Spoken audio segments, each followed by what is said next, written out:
In the middle years of the last century, many believed the millennium was at hand. Some believed a Messiah, as promised by all the great religions, was about to deliver us into the promised land.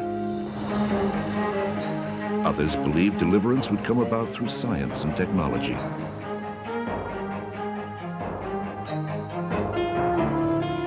With the advances being made in communication and transportation, ideas raced around the world and promised deliverance through knowledge. But no Messiah descended from the clouds. Science and technology only brought greater suffering, and for all its many blessings, education failed to stop the darkness from descending.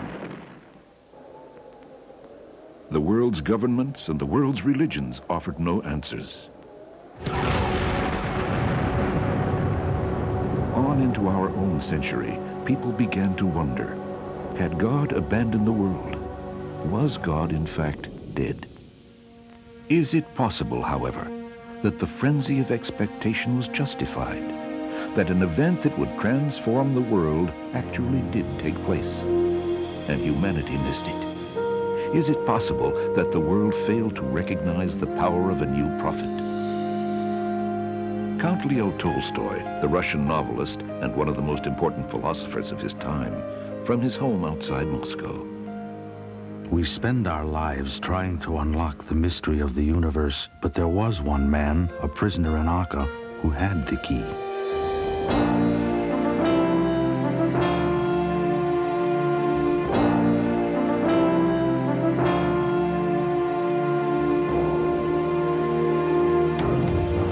Promises of a paradise on earth continue to be cruel deceptions. The people of the world appear even more impotent as the forces of evil threaten to diminish and eclipse the human spirit. The strife that divides and afflicts the human race is daily increasing. The winds of despair are blowing from every direction. The well-being of mankind, its peace and security, are unattainable until its unity is firmly established. He spoke to us over 100 years ago from a prison cell in the Middle East. He wrote that God had set in motion historical forces that no power on earth can resist. The time foreordained unto the peoples and kindreds of the earth is now come. The earth is but one country, and mankind its citizens. His name was Baha'u'llah, and his growing influence is the great untold story of our times. I am the royal falcon on the arm of the Almighty. I unfold the drooping wing of every broken bird and started on its flight. His given name was Mirza Hussein Ali. He was born in Persia in 1817 and spent his youth in the pastoral countryside of Nur, the son of a nobleman of great wealth. He grew up in a closed world of intolerance and injustice, a world of repression. But he rejected the wealth and the advancement it offered. The learning current amongst men I studied not, their schools I entered not. Ask of the city wherein I dwelt, and thou mayest be well assured that I am not one of them who speak falsely. Already at an early age, he had a vision that was in conflict with the state and the prevailing religious order. It wasn't long before the state found his support of a movement that called for moral reform threatening. He was arrested and imprisoned in Tehran's worst prison, the Black Pit of Siachal. No pen can depict that place, nor any tongue describe its loathsome smell. It was a place foul beyond comparison. His enemies hoped imprisonment would kill Baha'u'llah. Instead, in the darkness of Siachal, he was summoned to undertake a mission extending far beyond his own land and his own time. Though the weight of the change and the stench-filled air allowed me but little sleep, I felt as if something flowed from the crown of my head over my breast, as a mighty torrent from the summit of a lofty mountain. Every limb of my body would be set afire. Baha'u'llah left that prison and was exiled to the territories of the Turkish Empire. It was in exile that he announced his mission. This is the day in which mankind can hear the voice of the Promised One. Soon will the present-day order be rolled up and a new one spread out in its stead. Baha'u'llah really opened a whole new horizon there. He explained that the Creator has always communicated with his creation by means of special individuals. Abraham, Moses, Buddha, Zoroaster, Krishna, Christ, Muhammad. They all spoke with knowledge that came from the same source and led to the same goal. And they came at different times, spoke to very different people, and unlocked different capacities, both individually and in people as a society. And in this day and age, it is Baha'u'llah who speaks to us with that same authority in that same line.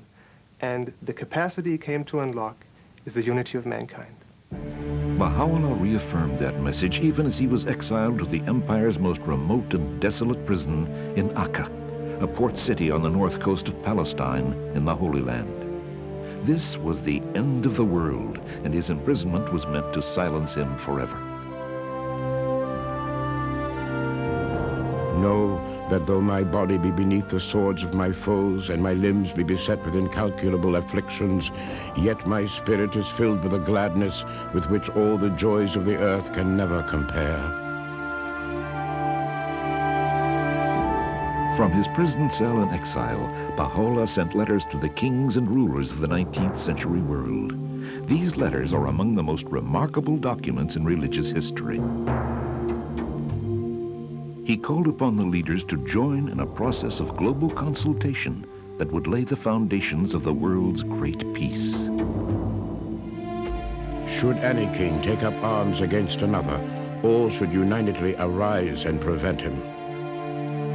He challenged the most powerful leaders of the world, from the Shah of Persia to the Tsar of Russia, Queen Victoria of England, Emperor Franz Joseph of Austria, the Sultan of Turkey, Pope Pius IX, Kaiser Wilhelm of Germany, and Napoleon III of France. What he said in these letters that he wrote to them was that God had set in motion historical forces that were bringing about the unification of mankind and the creation of this new society, and he called on them to participate in this process. They had the capacity, had they been willing to focus on reality instead of on their own private agendas, they had the capacity to give an enormous impulse to this process of the unification of mankind.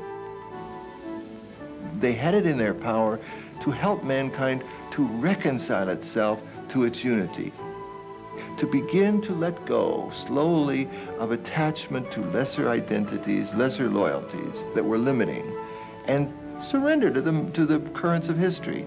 They chose not to.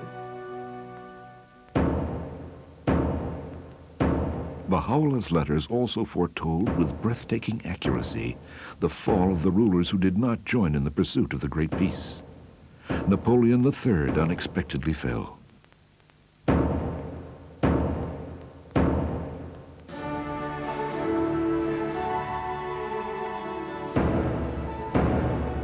The Turkish Sultan was overthrown and the Ottoman Empire collapsed. Papal rule ended in Italy. And the German Empire was devastated by successive wars in Europe.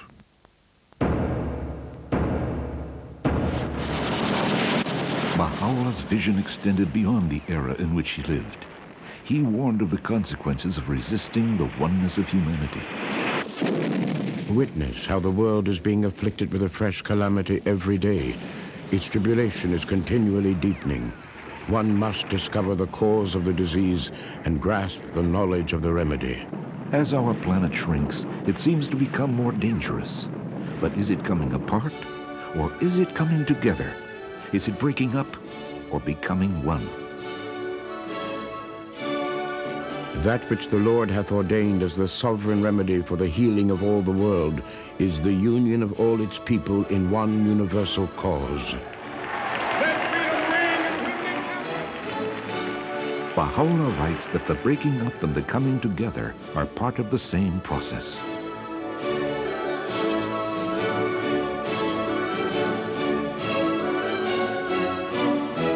A new life is in this age, stirring within all the peoples of the earth. All men have been created to carry forward an ever-advancing civilization.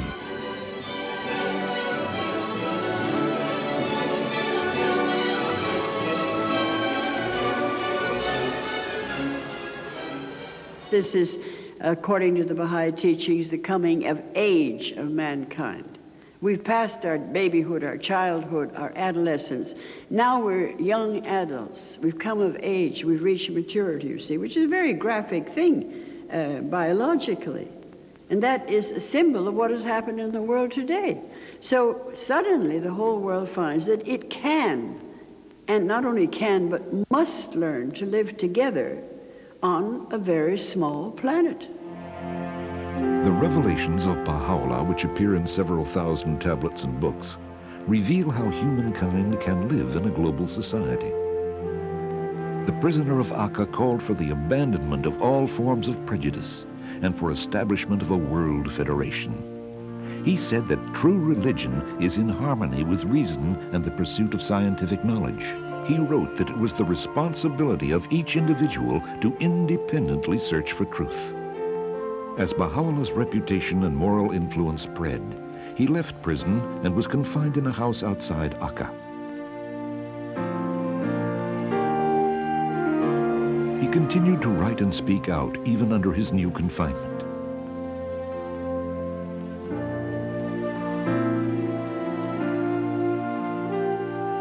In 1890, Edward Granville Brown, a brilliant Cambridge scholar specializing in Middle East studies, visited Baha'u'llah. Brown came to Baji, then Baha'u'llah's country home, now restored as a holy place and the center of one of the world's fastest-growing religious faiths. He wrote about his meeting with Baha'u'llah, recording his powerful words and passionate commitment to peace and unity. Baha'u'llah had a profound effect on Brown.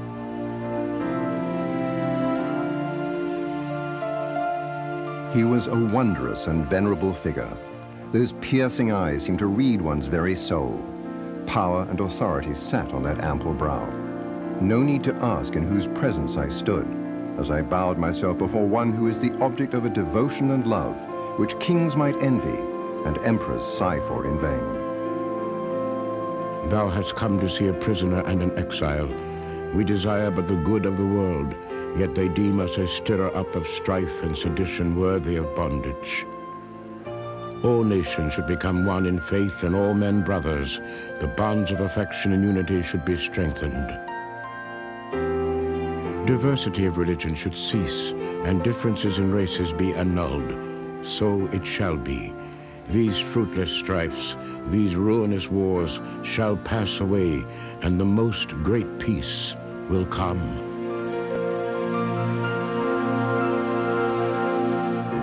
What Brown had glimpsed in 1890, over 5 million people around the world now believe that Baha'u'llah is the messenger of God to our age. At a time when others are writing God out of history, the followers of Baha'u'llah are part of a community called Bahá'í. The Encyclopedia Britannica calls Bahá'í the second most widespread religious body on earth. Though the world center is in Haifa, Bahá'í communities exist in every country and territory in the world. Baha'is find their inspiration in the revelation of Baha'u'llah and in his commitment to justice and world peace. They are without priests and without icons or rituals. They believe that the fundamental basis of existence is in the relationship of humankind with God. The word of God hath set the heart of the world afire. How regrettable if ye fail to be enkindled with its flame. The reason that we are Baha'is is not only because we believe that it's a divine truth from Almighty God, but we believe that it's practical, can do something, solve something, create something. Baha'is confront the problems of contemporary society directly. They do so guided by the writings of Baha'u'llah. Recently, Baha'is played a major role in the Environmental Summit in Rio. The fundamental spiritual truth of our age is the oneness of humanity. On the local level, as in this town in Ireland, Baha'is work to help save the planet. Be anxiously concerned with the needs of the age ye live in, and center your energy on its requirements. Baha'u'llah called for the establishment of a world parliament 100 years before the creation of the United Nations. It must be, he wrote, the trustee of all that dwell on earth, and to it, national governments must surrender a measure of their sovereignty. Particularly important in Baha'u'llah's writings is the role of women in building a new global society. Women and men are and always have been equal in the sight of God. Exalted is he who hath resolved differences and established harmony. Praised be he who hath conferred upon all a station and rank on the same plane. One of the aspects that, of women's development in Asia, in accordance to Baha'u'llah's writing, has been in the way of education of girls. Well, in many of Asian society, girls are not given priority when it comes to education. But in Baha'u'llah's writing, girls are to be given the priority. Well, Baha'u'llah says that if you have money, or if you are only able to educate one child, and you have to choose between the boy and the girl, you are to choose the girl, because the mothers will be the first educators of the next generation. Baha'u'llah talks of equality of men and women. And I come from Africa, where women are normally suppressed by the men and they're not recognized as such. But now here is Baha'u'llah speaking with the voice of God, saying in this day and age, men and women are equal and they should be treated as such. It's therefore very confirming for women to know that that is what God has ordained for us women today. The words of Baha'u'llah are put into practice by local spiritual assemblies around the world, and in the Baha'i World Center at the House of Justice on Mount Carmel in the Holy Land. The self-governing democratic assemblies stress the importance of consultation in every sphere of human activity. Take ye counsel together in all matters, inasmuch as consultation is the lamp of guidance which leadeth the way. It is the bestower of understanding. There are over 18,000 democratically elected Baha'i councils throughout the world. Inspired by Baha'u'llah, the prophet of transformation, Baha'is believe that in addition to elevating the spirit, their faith offers concrete ways to solve social and economic problems.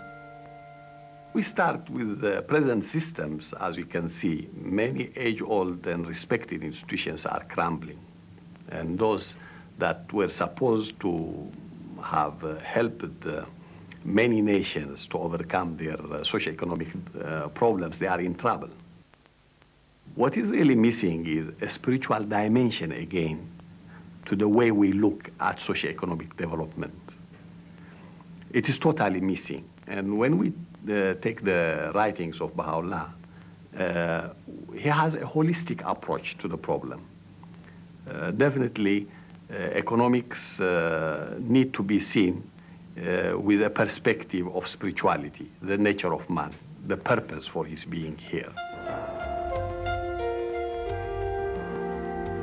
Let your vision be world-embracing rather than confined to your own selves.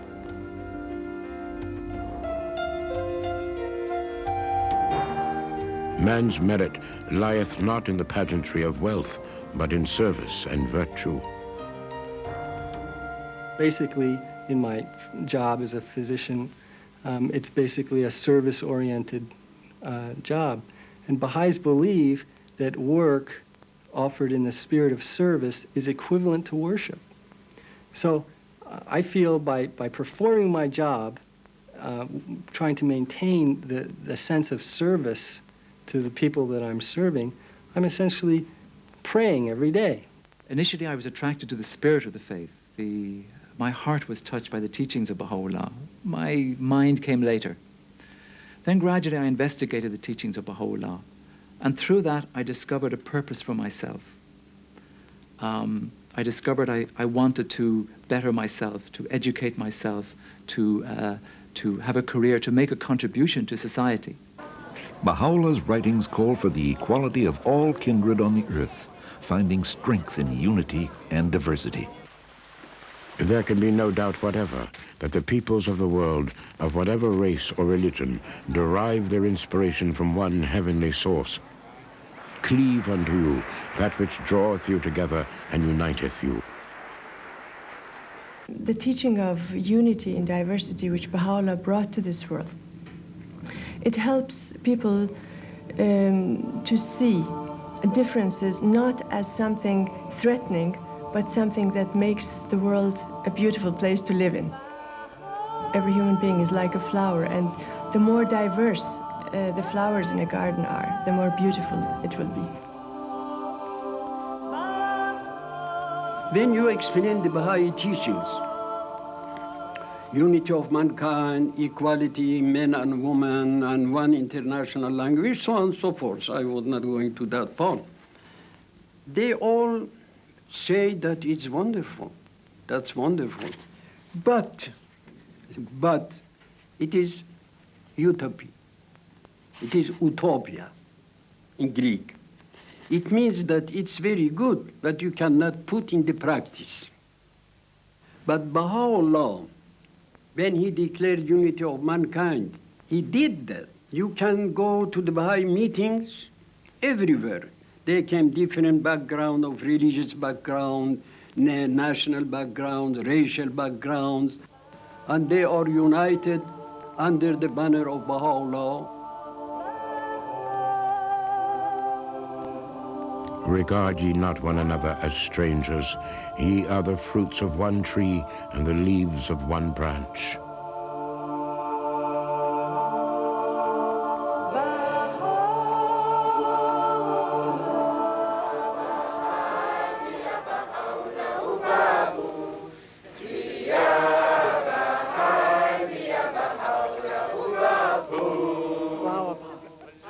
Humanity, since the coming of Baha'u'llah, their hearts have been changed. They do not desire just to be isolated. That does not mean that you give up your culture and your way of life. Let not a man glory in this, that he loves his country. Let him rather glory in this, that he loves his kind. Because Baha'u'llah is the manifestation of God, his words have power. Like it had power before with Jesus or Moses or Krishna or Buddha or Muhammad or Zoroaster. The same thing. That's power and people feel it. Baha'u'llah bedeutet eigentlich mein ganzes Leben für mich und ich bin unheimlich glücklich, dass ich ihn anerkannt habe als Manifestation für dieses Zeitalter. Baha'u'llah is my Lord and his teachings are my hope for the world. Santi ल्याउनको लागि आएको भगवान बाउला. Baha'u'llah means everything. It's the fulfillment of all the dreams that people are waiting for. Il me semblait que ces religions devaient s'accorder sur quelques points et c'est ce que j'ai trouvé en Baha'u'llah. Baha'u'llah es lo más maravilloso que tengo en mi vida. พระองค์ทรงเปิดเผยภาพในอนาคตของโลก Baha'u'llah, мне всегда легко с ним в жизни. Baha'u'llah, como la manifestación de Dios. Baha'u'llah is a light that hatred cannot stand. That light has continued to burn despite the persecution which began in Baha'u'llah's time.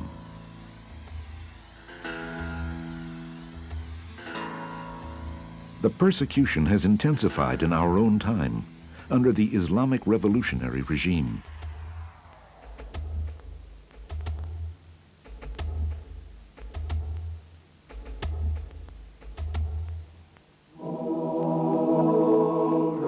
But the words and works of Baha'u'llah, the light that hatred cannot stand, are continually illumined and heightened by the growing faithful, who dedicate their lives to becoming one with each other and one with God. Each human being has potentially all the attributes of God within him. What the purpose of life is to develop these capacities. And the role of the messenger of God, like sunshine with plants, is to awaken these capacities. Baha'u'llah says that what God's purpose is to awaken us to our own real nature. The whole earth is in a state of pregnancy. The day is approaching when it will yield its noblest fruits, its most enchanting blossoms. Glorified is the breeze that wafteth from the Lord, for it shall make all things new.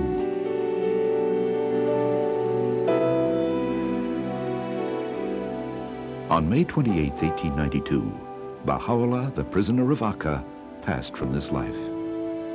His shrine at Bahá'í has become the focal point of the devotion of over 5 million people who believe him to be the messenger of God to our age. They believe that his coming has breathed a new life into the body of humankind and made all things new.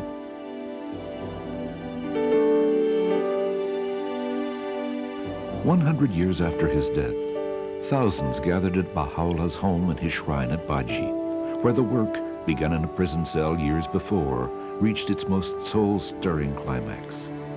They commemorated what they called his ascension by keeping vigil throughout the night.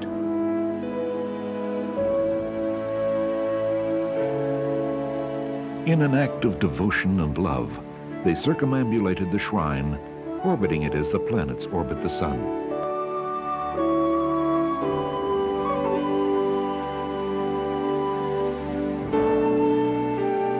They came from the most remote corners of the globe to pay homage to one whose greatest miracle was to unite their hearts.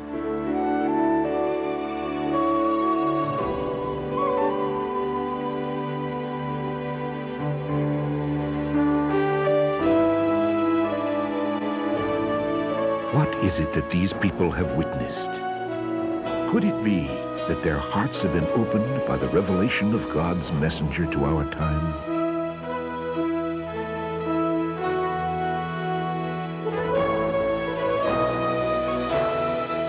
The world is but one country, and mankind its citizens. Let not a man glory in this, that he loves his country. Let him rather glory in this, that he loves his kind.